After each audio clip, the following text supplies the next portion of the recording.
Com certeza você já teve ou conhece alguém que teve alguma reação alérgica como essa que vocês estão vendo aí.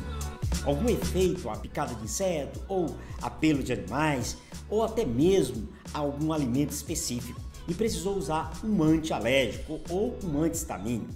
E muitas vezes a queixa principal dessas pessoas que usam é o sono, que às vezes é induzido por esses medicamentos como efeito adverso. E é muito importante saber isso, quais que causam sonolência ou não, porque determinadas faixas etárias, como crianças em idade escolar, que precisam ficar em alerta, acordada ali, e estão usando algum antihistamínico que pode ter um efeito de sonolência, atrapalhando aí o seu estudo. Assim como os idosos que não podem ter sonolência e ter a possibilidade ali de ter uma queda por conta do sono induzido por esses medicamentos, pelos seus efeitos adversos. Então é muito importante que nós entendamos quais medicamentos são indicados para determinada paciente, e é muito importante aí que o clínico, na hora da escolha do medicamento, ele tenha essa atenção. Então vamos pegar, por exemplo, um caso clínico que tem aqui no nosso canal também, assim como nesse curso, que aqui é um curso de antihistamínico, para que você entenda de fato aquilo que você não aprendeu na faculdade. E tem o caso clínico de uma mãe que trouxe a sua filha de 10 anos para uma consulta com um farmacêutico, seja lá na drogaria, lá na UBS, em qualquer lugar em que você esteja fazendo seu atendimento. E ela vai falar da queixa principal daquela criança, que ela está tendo muita sonolência, dormindo muito no período, principalmente no período em que ela está estudando. Isso está atrapalhando os estudos dessa criança. Lembrando, a mãe relata que a criança tem rinite alérgica sazonal, aquela que tem determinados períodos do ano. E aí ela pergunta para o farmacêutico ou para o profissional de saúde que a atendeu se é o efeito do medicamento que está causando essa sonolência. E ela fala que o medicamento que está sendo utilizado é a difenidramina, um medicamento muito comum que é utilizado aí como antialérgico, até mesmo indicação aí para rinite alérgica. Aí eu te faço a pergunta, como que você responderia essa mãe relacionando aí toda a explicação sobre esses medicamentos? Qual a opção terapêutica que não dá sono e que possa fazer com que a criança tenha uma vida normal mesmo tomando alguns medicamentos? Então, a partir de agora, eu vou te ensinar quais medicamentos e como, através da apresentação das moléculas químicas e também da ligação aos principais receptores. Mas antes disso, não tem como entender os medicamentos antialérgicos, antihistamínicos, sem entender a histamina. E aí também nós já tivemos aqui uma videoaula sobre todo o processo imunológico ali e as ações da histamina, então não perca.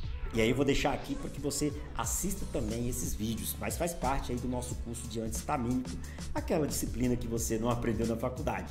Então, vamos lá. Mas antes disso, nós temos que focar aí nos principais pontos, que é os receptores. Gente, aqui é a histamina, ó, você tá vendo? É uma molécula importantíssima para os processos fisiológicos, liberada pelos mastócitos, como nós vimos, frente aí a uma ação de um antígeno ou um alérgeno que vai disparar uma cascata de desgranulação dos mastócitos, dos basófilos, liberando aí uma grande quantidade dessa histamina. Mas a histamina não existe uma histamina H1, H2, H3 ou H4. Não, existem os receptores no qual essa histamina se liga. Receptor H1, H2 e H3. H1 é o maior responsável pelas alergias e é esse receptor que deve ser bloqueado ali, antagonizado, porque eles estão relacionados aí com essa cascata da inflamação e do processo alérgico. E aí nós temos H2, que está presente lá no estômago, gente. Esses receptores da H2 é um processo de digestão importante. Então, esses receptores, nós temos até alguns medicamentos que são bloqueadores desses receptores, são os antihistamínicos como ranitidina, cimetidina, famotidina, entre outros, que são medicamentos que são utilizados justamente para diminuir a acidez gástrica em processos de dispepsia, ou seja, de gastrite, de queimação, entre outros.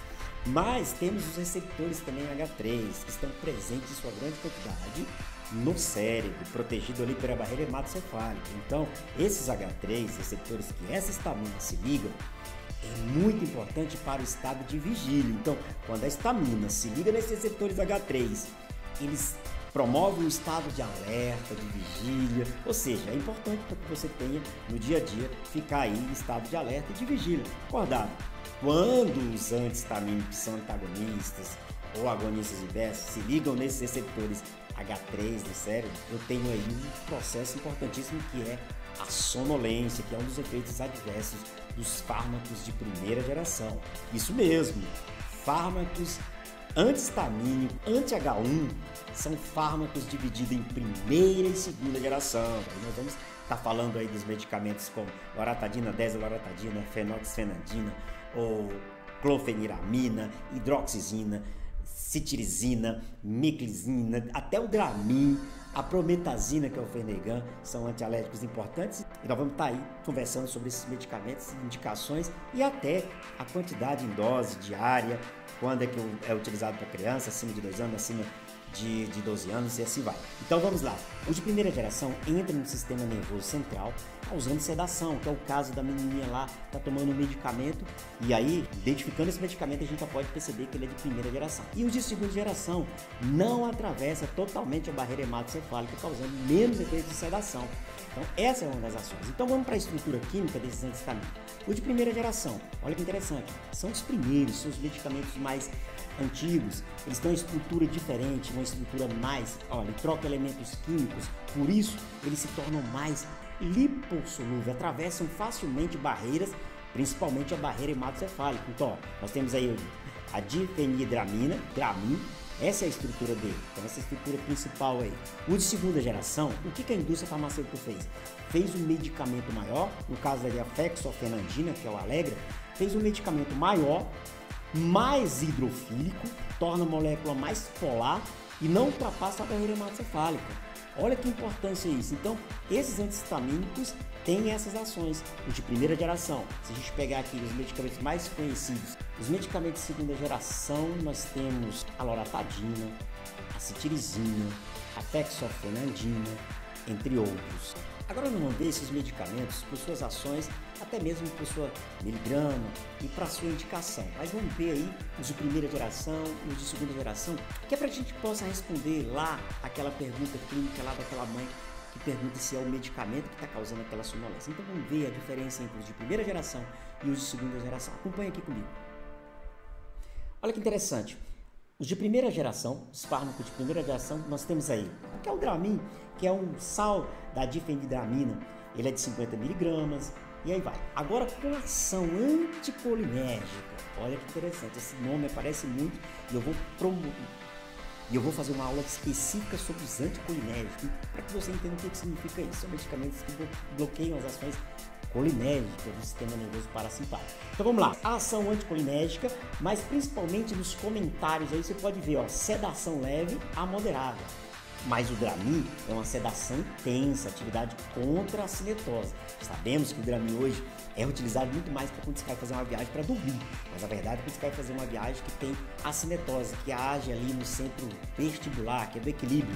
E nós temos aí a difenidramina, que é a que a nossa paciente está utilizando, está causando sonolência durante o dia. Ele causa ou não sonolência? Sim, tá aí, ó, sedação intensa, atividade contra a cinetose também, mas sedação e também tem ação anticolinérgica. Qual é a dose desse medicamento? De 25 a 50 miligramas. Nós temos aí a hidroxizina, ciclizina, meclizina, que é utilizado muito para mulheres grávidas, com doses aí de 25 a 50, nós temos de 15 no caso da hidroxizina até 100, que tem uma ação de sedação intensa, a hidroxizina.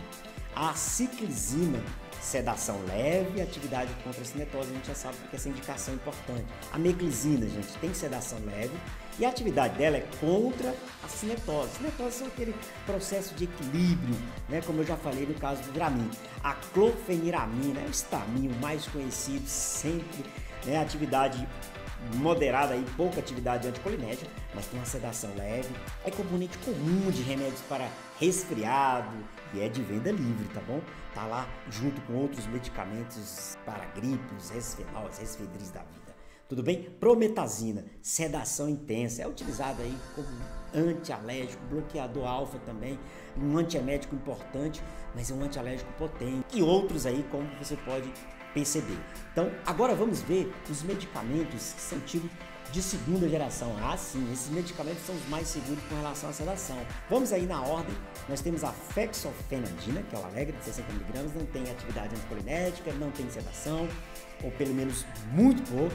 Então, nós temos aí a loratadina, desloratadina, de 10mg a 5mg, olha que legal. A 10-loratadina é uma dose menor, não tem ação anticolinética, mas uma ação mais longa, usado na dose de 5mg. Olha que medicamento bom. E nós temos a cetirizina de 5 a 10mg, não tem ação anticolinética e muito menos a ação de sonolência.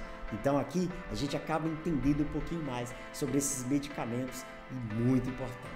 E assim a gente encerra toda essa parte de anti-histamínicos. Se eu pude te ajudar, se você gostou da metodologia, como foi feita aí, que eu te ensinei de maneira fácil, de maneira entendível, se você gostou de todas essas aulas, desde a parte lá da imunologia, como da parte das estaminas propriamente dito, dos casos clínicos e aqui dos fármacos, então, se você gostou, já dá um joinha aí, diz gostei, já se inscreve se você não for inscrito e olha, não esquece, ativa o sininho, porque vai vir muitas novas aulas. Então, se você ativa o sininho, é claro que você vai ser notificado de novas aulas aqui no nosso canal. Então, não esquece, se inscreve se não for inscrito, ativa o sininho, mas deixa aí o seu gostei para que eu possa ficar muito mais feliz aí de poder te ajudar. Então, essa é mais uma aula de reforço daquelas aulas que você não aprendeu na faculdade, então é hora de aprender. Então, viva o poder do conhecimento. Quando o farmacêutico não pensa, o paciente que padece.